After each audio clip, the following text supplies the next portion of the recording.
Okay, guys, lesson 50. Okay, we are continuing on with derivatives.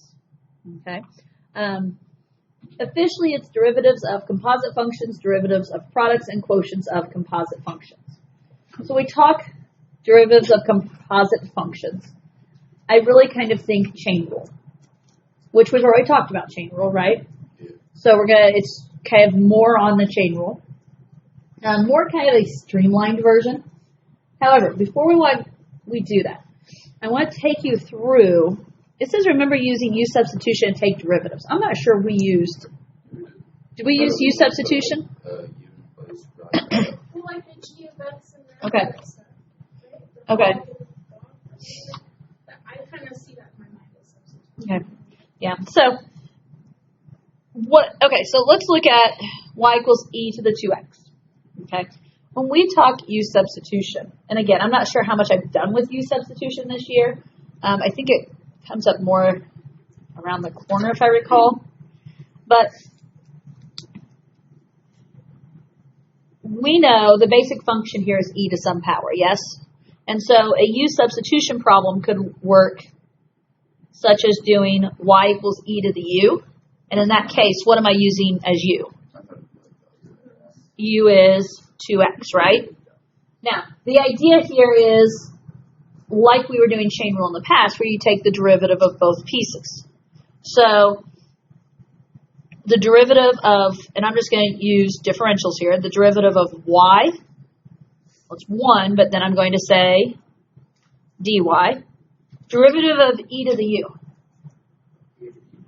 E to the u, and then the variable there is u, so it's going to be times du. If we do the same thing over here with u equals 2x, derivative of u is du. Derivative of 2x, 2, and then since it was an x, we're going to say dx. Well, the idea here is it was y, right? So we're trying to find dy dx, 2 times dx. So we need to be able to fill in what u is and what du is.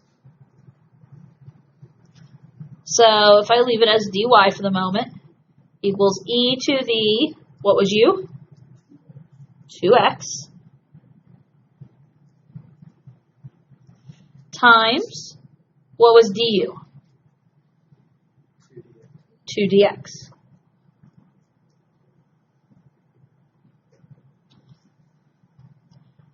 Now, to express this, we normally say dy dx equals, right?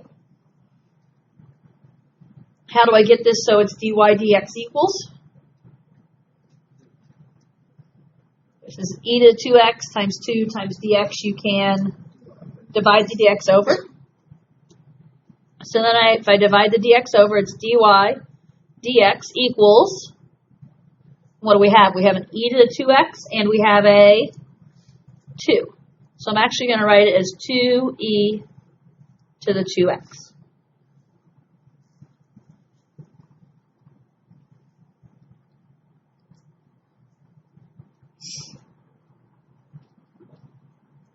Now, that's the U substitution version. Kind of like how we used differentials in the past. We multiplied them by each other, right? I'm going to go, if you guys will let me, and are okay with it, more the chain rule direction with this today. If this was e to the 2x, okay, think with me, because I'm just going to try and check myself. What's the derivative of e to some power? E to that power times what? The derivative of the power. So it's a derivative of e to something, right? Is e to something times the derivative of something. What's the derivative of 2x? 2. And that's what that is right there.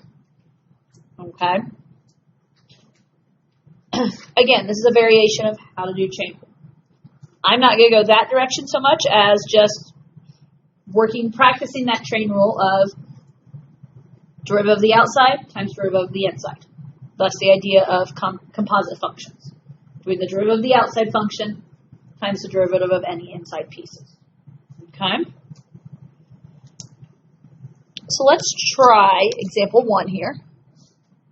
I think you guys will have an idea of what I'm looking for here. If f of x equals sine of 2x squared plus 4x plus 6, what is f prime of x?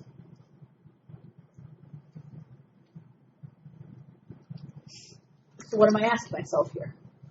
I need to find the derivative of what? What's my outside function? Sine. So what's the derivative of sine of something?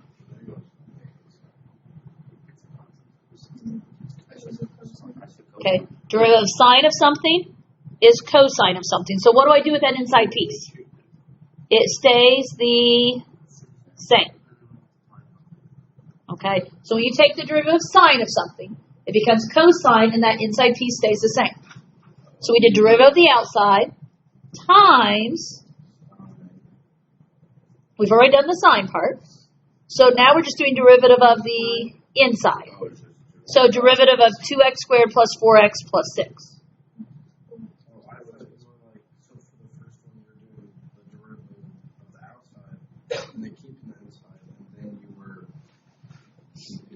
Okay, you're trying to adapt to product rule here, but no. Yeah, that's what I see what you're saying. Okay, and here's the deal. I'm not going to do that because this 2x squared plus 4x plus 6 is not multiplied by sine. It's the inside of sine.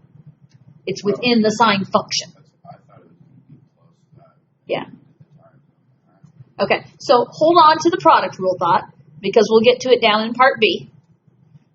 Okay, we're going to use chain rule, product rule, quotient rule. We're going to use them all today. But this is just sine is the outside, so derivative of the outside, keep the inside the same, and then just times the derivative of the inside. That's it? Yep. Now the only thing you could do is move that 4x plus 4 out to the front. Parentheses here are necessary. Technically, you could leave it like that.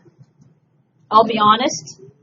I think I would prefer to see it with the 4x plus 4 out front, again in parentheses, times the cosine of 2x squared plus 4x plus 6.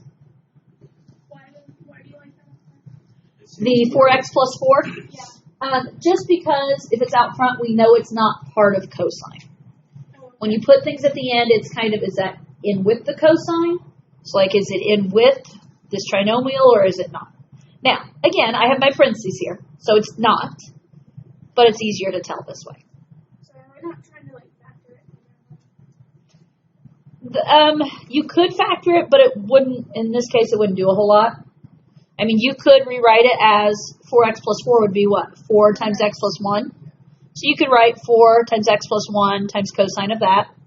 Here, if you factored out the 2, it'd still have to stay within the parentheses, so it'd just get a little messier. Okay. It's one of those things, there's lots of different versions of how we could write a final answer. So, in other words, if this problem came up on a test and you put 4 times x plus 1, I'm not going to count it wrong. It's equivalent.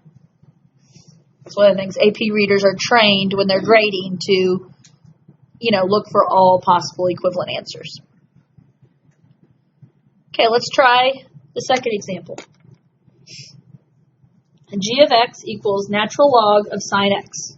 Find G prime of x.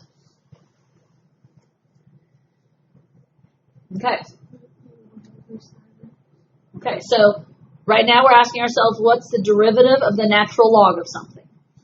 And the derivative of the natural log of something is 1 over something. So in this case, it's 1 over sine x.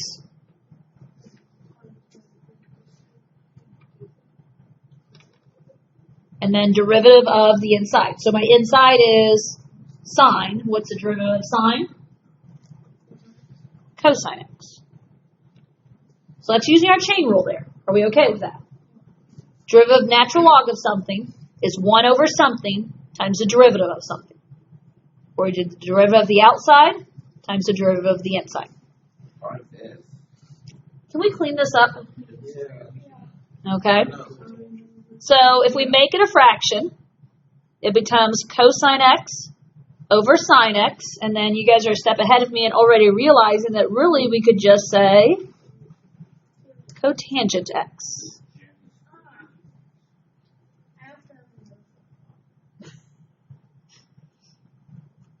And that comes down to remembering it how you want to remember it, right? Okay. If we kept it as that first part, we still kind of right. We still want to I'd want you to go to cotangent. That's a tough one. Would I still count it? I mean, it's equivalent. That's the thing I wrestle with. But it's not going, I would want you to recognize that equivalent trig function there. So I don't know.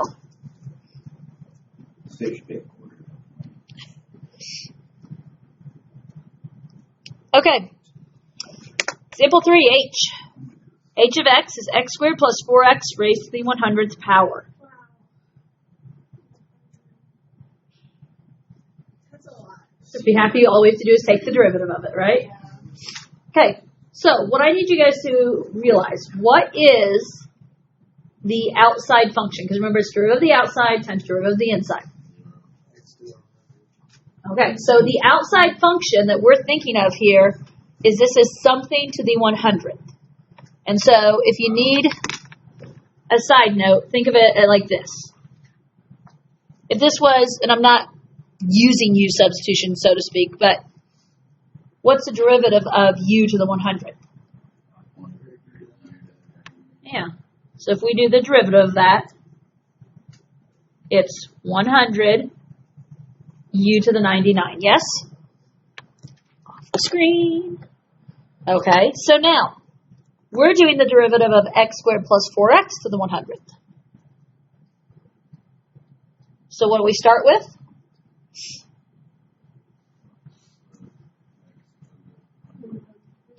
Okay, 100. It's still x squared plus 4x raised to the 99th. Am I done? No? Okay, so derivative of the outside, so that was the something to 100th power, so we did 100 times something to the 99th times the derivative of that something, derivative of the inside. What is the derivative of x squared plus 4x? 2x plus 4. And now, okay, officially, you could technically leave it like it is. Okay? Now, I want to show you some options though. And some of this is so you can look and see, when you look at the answer key and you know what's equivalent. And just, again, also being able to identify equivalent answers on, multiple choice. Okay? So, first of all, you guys already pointed this out a little bit earlier. What do you guys know about 2x plus 4? That would factor into what? 2 times x plus 2? Now, I'm not going to factor x squared plus 4x because that has the 99th power on it. So one alternative answer I'm going to say is if I take this 2x plus 4, or in other words, this 2 times x plus 2, and we move it out front. Well, first of all, a whole number 2 and a whole number 100 could multiply to be the whole number 200 times the x plus 2 times the x squared plus 4x raised to the 99th. That's one option. And so far, both my options in red are, they're equivalent answers. Just trying to give you ideas.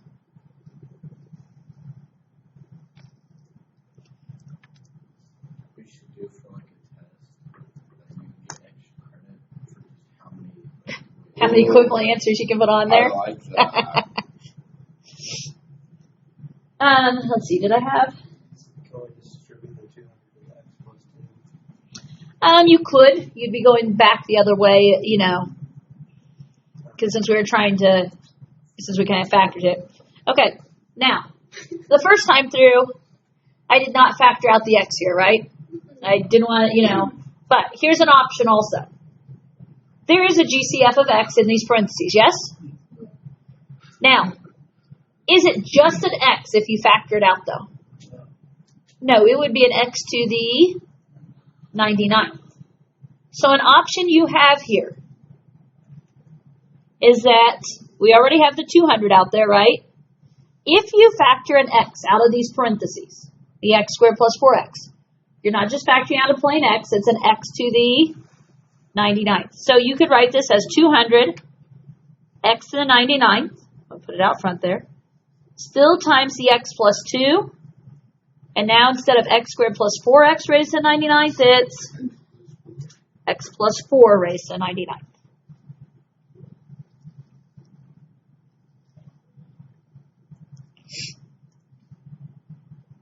And again, I'm confused. okay, You didn't take anything out of the x.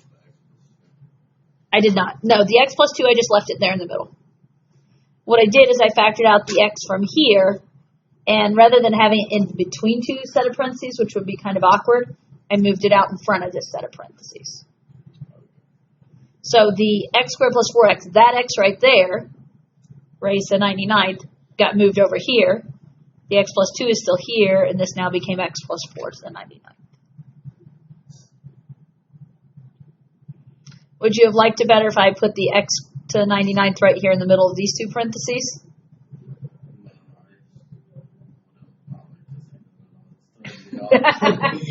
You would prefer the x to the 99th just be left in there. Like, you took the x to the 99th out, but there's still the 99th. I understand what he's trying to use, John.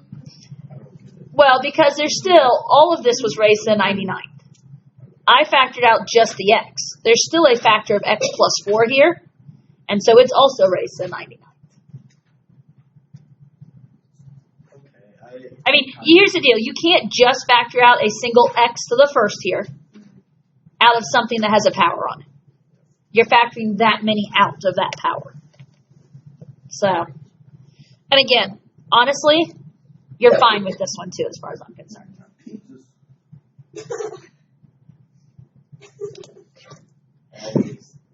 Always when you got something on.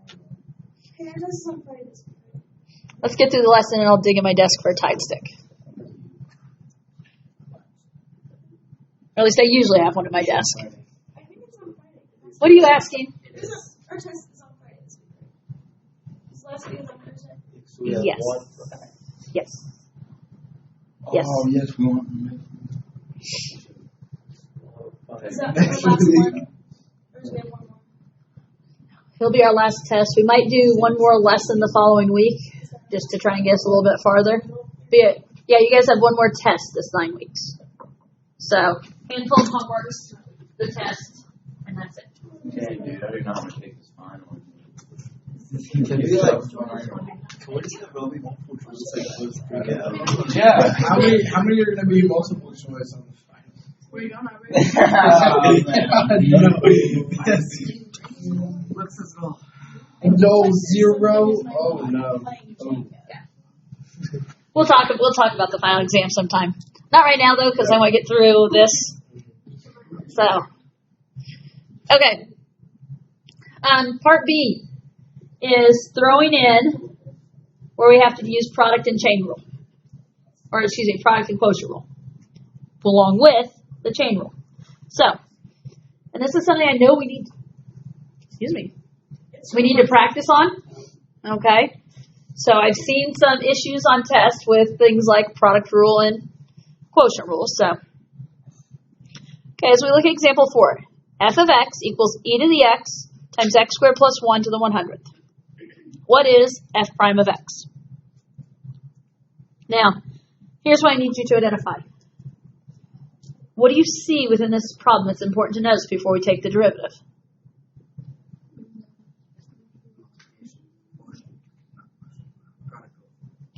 Do you see the fact that there's two pieces being multiplied together here? Yes. Okay. And that's what you have to learn to look for.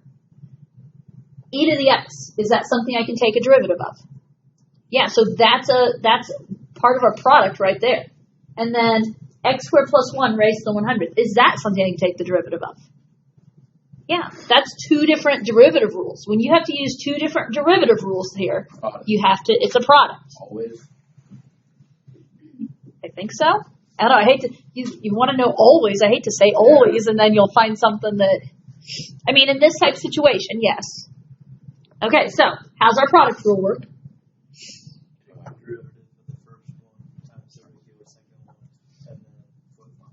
Okay, so, and officially, it doesn't matter which you do the derivative of first. I usually go with derivative of the first, keep the second. Plus, now it's derivative of the second, keep the first. So, derivative of e to the x. E to the x. So, we just took the derivative, even though it looks the same, right? That's derivative of the first, and now what? Drop down the second. So, we're going to drop down x squared plus 1 to the 100. What sign goes next? Plus. Product rule is a plus. Now what am I doing? Drop the first. Okay, so this time, it's going to look the same, but that's all right. We're going to keep the e to the x, and we're going to do the derivative of x squared plus 1 to the 100th. How do you do the derivative of x squared plus 1 to the 100th? Drop the power, subtract 1, and take the inside multiply. Okay, so first of all, it's something. How do you do the derivative of something to the 100th? 100 times the something, and now instead of 100, you subtract 1, and it's 99. Multiply by the inside. What did you notice about the inside here? Can we take the derivative of x squared plus 1? And so this is where we have a chain rule within our product rule. Derivative of x squared plus 1? 2x. That's half the battle right there, is getting all those pieces. Okay? Why couldn't you put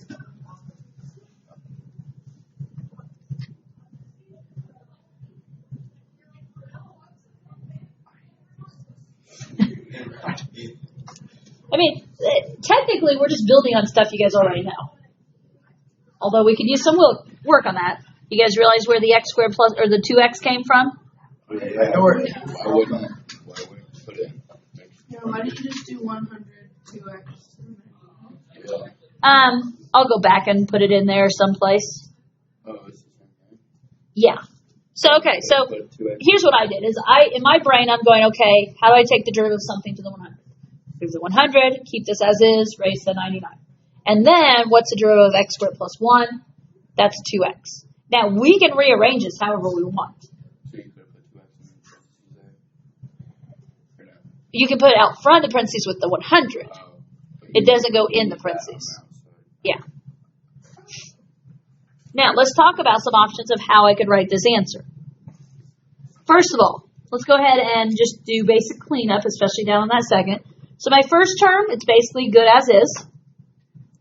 E to the x times x squared plus 1 to the 100th. Plus, what about the second term? If we kind of clean that up,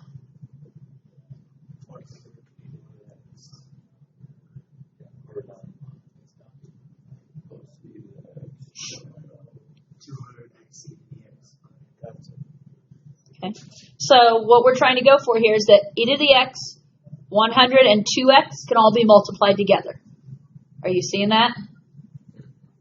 So if I take 2x and multiply it by 100, that is 200x. And then it just is a little more natural to have 200x and then e to the x. So 200x e to the x times x squared plus 1 to the 99th.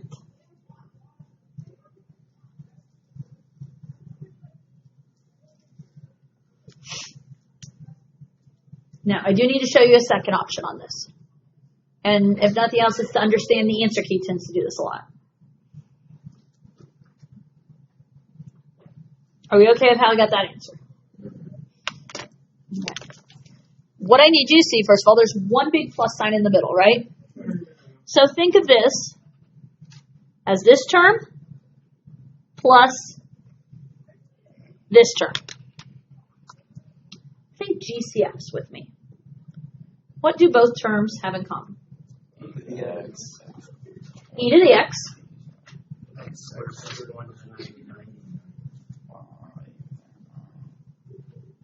So we're all good today. Have the e to the x. You guys all see x squared plus 1, but they're not the same power, right? How many do they have in common? They both have at least 99. So another way to write this is by factoring these GCFs out. Right here. This is a book.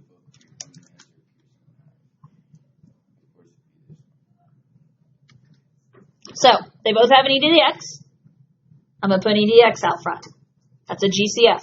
They both also had an x squared plus 1 to the 99th. So I need you to realize those right there are GCFs. Now, what do we do after we factor out a GCF? Bless you. Whatever's left has to go in parentheses. So look at the first term. If I factor out e to the x and x squared plus 1 to the 99th, what remains from this first term? A single x squared plus 1? You could write it as x squared plus 1 to the first, but you can also just write it as x squared plus 1. Plus. Okay. Look at what we have here. We had 200x, e to the x, x squared plus 1 to 99th. What remains? 200x?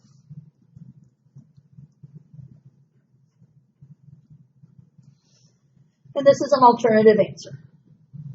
Now, if that trinomial is bugging you and you want to say x squared plus 200, 200x plus 1, excuse me, you could.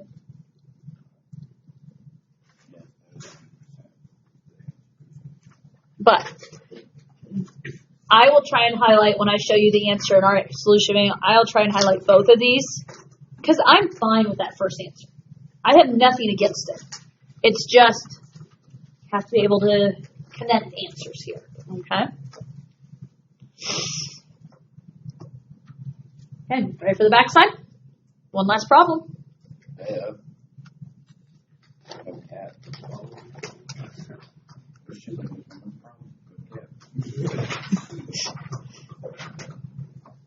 Okay. Suppose f of t equals sine of 2t plus natural log of t over t cubed plus 3t all to raise to the fifth.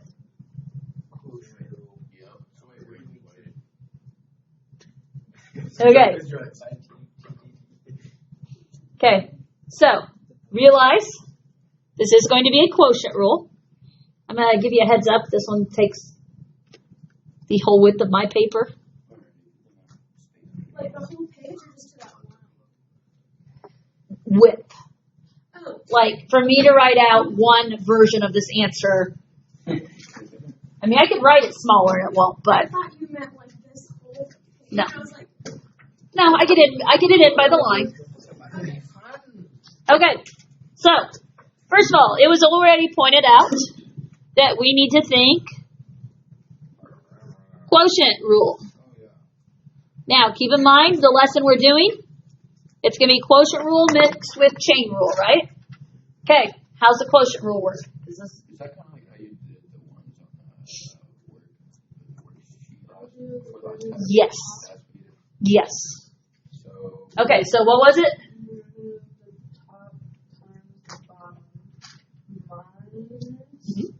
the derivative of the bottom times the top over the denominator square.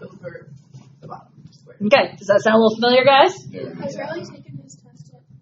No. Yeah, I feel like it's not familiar to him. Well, he had looked at the review worksheet at least last week. I don't know if he's looked at since like last Wednesday or Thursday, but you may have just bumped that till tomorrow. Who knows? Okay, so I'm going to draw one big fraction bar. Oof, that's okay. Derivative of the top. So what's the derivative of sine of something? Cosine of that. What do you have to think here before we move on? Derivative of sine of something is cosine of something times the derivative of something. What's the derivative of 2t? 2. So I'm going to write this as 2 cosine 2t. Is that okay? That might mess me up later, but. Judging by the noise that's coming from around, I know, I'm realizing that. But so you realize I just did the chain rule, right? Derivative of sine, the outside is sine, so derivative of sine is cosine, keeping the inside the same, times the derivative of the inside. So derivative of 2t is 2. Yeah. Plus, we still have to do derivative of natural log of t. 1 over t. And then, officially, when you do the derivative of t, it's just 1, so we don't have to worry about that. Okay. That's the derivative of the... You have to add the 1 though? Well, but multiplying by 1 doesn't change anything. Well, okay. The idea is it's a derivative of natural log of something is 1 over something. So in this case, 1 over t. Officially, times the derivative of t. But what's the derivative of t? 1. Yeah, My point is here, you can always do the chain rule. It's just, if the inside is something like t, yeah. it just stays. I thought we were just adding it, not timesing it, but that makes sense. Okay. Okay, so all that was the derivative of the top. Then what? Times the bottom. The bottom is t cubed plus 3t raised to the 5th. So that's derivative of the denominator. No. Derivative of the numerator times the denominator as is. And then we're going to put a minus. Okay. And then I tend to do derivative of the bottom. Keep the top the same. Or you can go ahead and keep the top. So I'm going to go with what I normally do. What's the derivative of the bottom? How do I do the derivative of something raised to the 5th?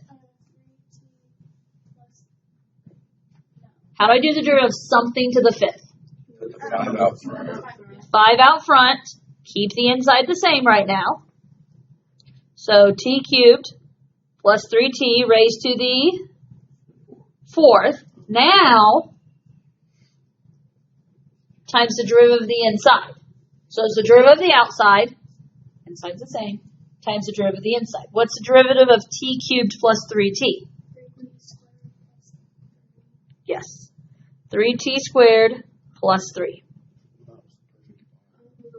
So that was the derivative. I have not written my other part yet. That was the derivative of the denominator times the numerator as is. So sine of 2t plus natural log of t.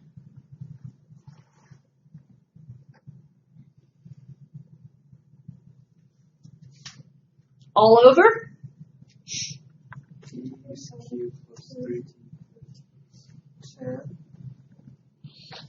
It was t cubed plus 3t raised to the 5th. And when you square the 5th, it becomes, in terms of powers, the 10th.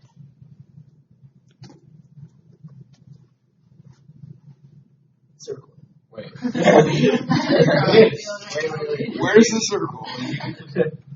Where did I get what? That's fine. Because you have to do the denominator squared. And when you raise a power of 5 to another exponent, when you raise a power to a power, you multiply. And I just realized I looked at last year's and I actually wrote some of this up here. But We have to simplify that. okay, so well, here's what I'm going to say. There's a couple of options of what we can do. Okay, first of all, in that first part on the top, there's a fraction, and we're within one big fraction. So, an option to get rid of that. Wait a minute. Take out 3 or t Yeah. to the third plus 3t to the fourth, so that it would be just on the first half of the fraction, or on the before the minus. You'd have your first 2 cosine of the 2t plus 1 over t, and then it would just be t cubed plus 3t to the first.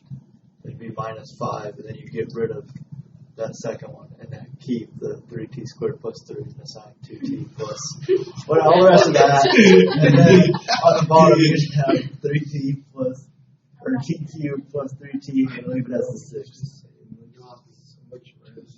Does that sound like anything at all? Or did I- Okay. Yes. I'll be honest. I got lost there in the middle for a moment, and so that's why I was trying to play catch up. Like, okay, which step is he? Because there's several different simplifying steps we can do here, and so okay. When you're teaching, Sorry. Okay, so overall, yeah, I'm waiting for it to. Wait, that's the answer. Oh, wait, no. You turned off your. I didn't turn it off. We're done. Okay, so think of there's three big terms here. The first term on top, the last term on top, and the term on bottom. They all have what in common? They all have some t to the third plus 3t, yes? What's the lowest power they all have in common? 4. So what that means is we can get rid of t cubed plus 3t to the fourth. This one will disappear altogether. This one, it was a 5. It will now become a 1. The one in the denominator was a 10. It can become a 6. Did we see what just happened? Yes. Okay. Now, the other thing, what do I want to clean up here? That 5 still be there. That -5. It will be, yes. Okay, so on these first two, notice, what do you know about t cubed plus 3t? It's just to the first now. And there's a GCF of t. That's what I meant? Yep, I'll do that in the next step. So I'm going to take t cubed plus 3t, put it out front. I'm factoring a t out. When I factor a t out, there's still a t squared plus 3. And I'm going to move my other parenthesis after it. There's 2 cosine of 2t plus 1 over t. And I promise I'm not trying to go super fast here. How come you had I just got done writing the last step, and then I look up and I was like, why did you write? Every single time I look down to write something, I look back up and I've missed like 4 things that I could have heard the first time. How come you put that term first, the t and the t squared plus 3? Yeah. I could have put that. I didn't have to, I guess. What I was looking at is the GCF of t. It makes sense to have a GCF first. And so I put the t first. Out of habit, I took that with it. Honestly, if these two parentheses are switched, you're fine. Okay? Okay. Okay. Minus. There's already a GCF of 5. Or there's already a factor of 5. This whole parenthesis is gone. What do you know about 3t squared plus 3? It's a GCF of 3. So I'm going to multiply it. I'm going to write times 3. Yes, we'll multiply it next step. And then, what's that leaving that parenthesis? T squared plus 1. And then my other parenthesis of sine 2t plus natural log of t stays as is.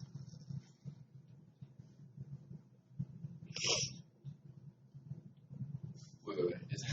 Sorry, you're always Nope. Is that 2t plus ln of t, or is that 2t t ln of t? It's a plus. T-T-L-N-T. Sorry. I try and make my t's more curvy and my pluses more straight, but that plus got a little curvy. Yeah, I was And going to say that's what. I get it. I get it. I was like, wait. Nope. Ask the questions. This is what. Okay. Denominator. Is there a GCF in the denominator? GCF of t. To the 6. Since this whole thing is raised to 6, there's going to be a t to the 6th times what remains in the parentheses. T squared plus 3. Because when we said we took t to the 6th out, we really just factored out a single t but that parentheses had been raised to a power of 6. So now we can cancel. Because we got T's on the bottom. Can we have So the T's everywhere? We don't have T's in. Can we cancel a T squared plus 3? Okay. In part of it, yeah. Well, okay. What do I want to do here? First of all, there's so many different ways you can leave this answer. That's what it comes down to. I mean, there really are. First of all, the one thing I do feel like we need to do, this t right here can multiply by this 1 over t. And then we would no longer have a fraction within a fraction. Now, this t, it has to multiply by everything in that parenthesis, which means there's 2 terms in that parenthesis. So this t out front is going to multiply by the 2 cosine 2t and the 1 over t. Say what now? Oh, wait, I don't know why I had E there. Wait. Okay. Yeah. So it's like, Are we gonna put T over T as It's T? Yeah, that's what I, no. Okay, t over so, t is a, For some reason, One. I put E in my notes. that's why I was realizing, like, Oh yeah. it's like e, what? Yeah, now I was like, wait. Okay. So, t squared plus 3 is carrying down as t squared plus 3. I'm going to multiply my t into this other parentheses. Would you use 3T or 2T cosine? That one. 2t cosine 2t plus t times 1 over t is 1. Minus 5 times 3 is 15. T squared plus 1 times sine of 2t plus ln of t all over that same denominator. T to the 6th times t squared plus 3 raised to the 6th. That is how I have it in my notes. But there's another way. No, I'm stopping there.